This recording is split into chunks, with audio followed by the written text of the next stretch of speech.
ഒരു ക്രിസ്മസ് കാലം കൂടി നമ്മളിലേക്ക് ഓടിയെത്തുകയായി. എല്ലാവരും ഉണ്ണീശോയെ വരവേൽക്കാൻ ഒരുങ്ങിയിരിക്കുകയാണ്.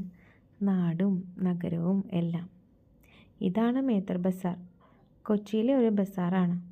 അവിടുത്തെ ചില കാഴ്ചകളാണ് ഞങ്ങൾ കാണിക്കുന്നത്. അതിലൂടെ നടന്നു പോകുമ്പോൾ ആ തെരുവുകളെല്ലാം നക്ഷത്രങ്ങളാൽ അലങ്കരിക്കപ്പെട്ടിരിക്കുകയാണ്.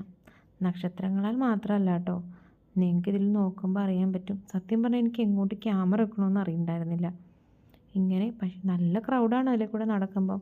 നമ്മൾ പ്രത്യേകിച്ച് കുട്ടികളെയും കൊണ്ട് പോകുമ്പം ശരിക്കും സൂക്ഷിച്ച് വേണം പോകാൻ. അതിൻ്റെ കൂടെ ഈ ക്യാമറയും കൂടെ പിടിക്കുമ്പോൾ നിങ്ങൾക്ക് പറയാമല്ലോ, അതിൻ്റെതായ കുറച്ച് വീഡിയോയിൽ ക്ലാരിറ്റി കുറവ് ഈ ഇതിലുണ്ട്. പക്ഷേ എന്താ പറയുക, ശരിക്കും വേറൊരു ലോകത്ത് എത്തിയൊരു പ്രതിനിധിയായിരുന്നു കേട്ടോ. എന്ത് രസമുള്ള ലൈറ്റുകളാണ്, നോക്കിക്കേ, എന്ത് രസമാണെന്നറിയാവോ. ഇനിയും അവിടെ പോകണമെന്നുണ്ട്. ഒത്തിരി നേരം അവിടെ സ്പെൻഡ് ചെയ്യണമെന്നുണ്ട്. പക്ഷേ തിക്കിലും തിരക്കിലും പെട്ട് നമുക്കവിടെ ഒത്തിരി നേരം നിൽക്കാൻ കഴിയില്ല.